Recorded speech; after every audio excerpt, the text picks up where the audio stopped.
Bismillahirrahmanirrahim. Assalamualaikum warahmatullahi wabarakatuh. Kami dari kelompok 11 akan mempresentasikan materi yang berjudul Tokoh-tokoh tasawuf dan ajarannya. Yang pertama, pengertian dan perkembangan tasawuf falsafi. Tasawuf falsafi adalah tasawuf yang ajarannya memadukan antara visi mistis dan visi rasional. Berbeda dengan tasawuf akhlaki, tasawuf falsafi menggunakan terminologi filosofi dalam pemakaiannya. Terminologi falsafi tersebut berasal dari bermacam-macam ajaran filsafat yang telah memengaruhi para tokohnya. Menurut At-Taftazani, tasawuf falsafi mulai muncul dalam khasanah Islam sejak abad Hijriyah, meskipun para tokohnya baru dikenal setelah seabad kemudian. Sejak saat itu, jenis tasawuf ini terus hidup dan berkembang, terutama di kalangan para sufi yang juga sampai menjelang akhir-akhir ini. Adanya pemaduan antara tasawuf dan filsafat dalam ajaran tasawuf falsafi ini dengan sendirinya telah membuat ajaran-ajaran tasawuf jenis ini bercampur dengan serangkaian ajaran di luar Islam, seperti dari Yunani, Persia, India, dan agama Nasrani.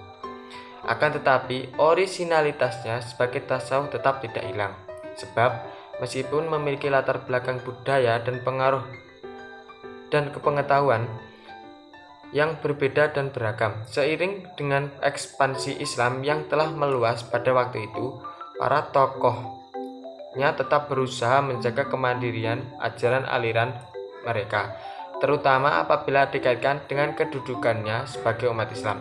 Sikap ini dapat menjelaskan kepada kita kegigihan para tokoh tasawuf jenis dalam mengompromisikan ajaran-ajaran filsafat yang berasal dari luar Islam ke dalam tasawuf mereka, serta menggunakan terminologi filsafat tetapi menyesuaikan maknanya dengan ajaran tasawuf yang mereka anut. Baik, untuk selanjutnya akan dilanjutkan oleh sahabat saya Mas Hasim. Sekian, terima kasih. Ya, di sini saya akan meneruskan dari sahabat saya Muhammad Nur Zaka, yaitu tokoh tasawuf dan ajarannya.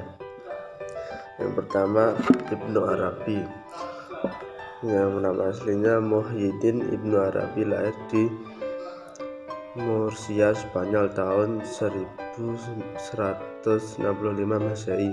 Setelah menempuh studi di Sevilla, ia pindah ke Tunis di tahun 1194 Masehi, dan di sana ia masuk aliran Sufi.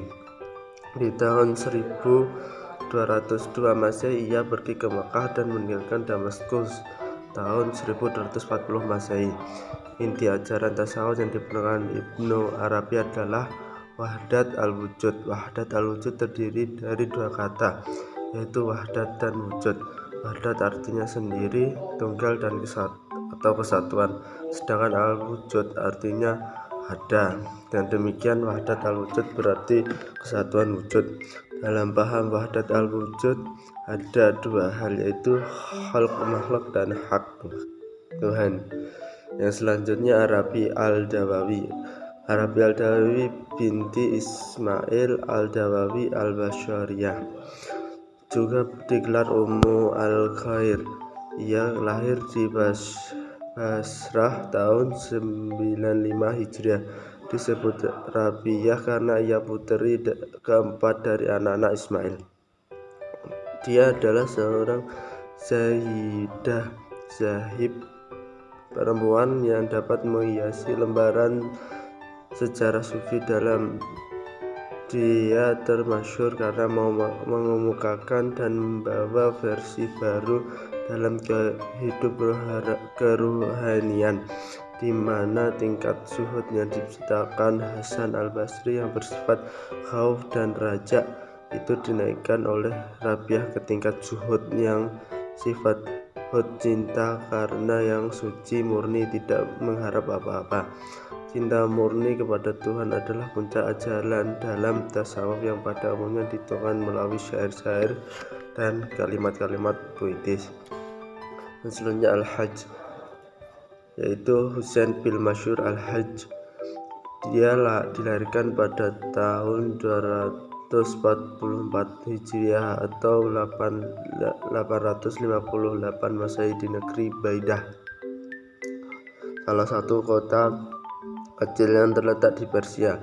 Al-Hajj adalah orang tokoh sufi yang mengembangkan paham al-hulul.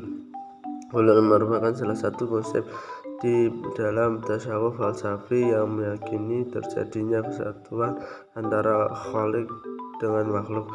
Hulul berimplikasi kepada bersenyamannya sifat-sifat ketuhanan ke dalam diri manusia atau masuk suatu zat ke dalam zat yang lainnya.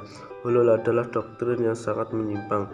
Hulul ini telah disalahartikan oleh manusia yang telah mengaku bersatu dengan Tuhan. Yang selanjutnya, Abdul Karim Al-Jili. Abdul Karim bin Ibrahim Al-Jili, ia lahir pada tahun 1365 Masehi di Gilan, sebuah provinsi di sebelah selatan Kasvia, dan wafat pada tahun 1417 Masehi. Nama Al-Jili diambil dari tempat kelahiran di Gilan. Ajaran tasawuf Al-Jili yang terpenting adalah paham insan kamil, manusia sempurna. Menurut Al-Jili, insan kamil adalah nusah atau kopi Tuhan. Sebagaimana diketahui, Tuhan memiliki sifat-sifat seperti hidup, pandai, mampu berkehendak, mendengar, dan sebagainya. Terima kasih dari kelompok 11. Jika ada salahnya, mohon maaf. Assalamualaikum warahmatullahi wabarakatuh.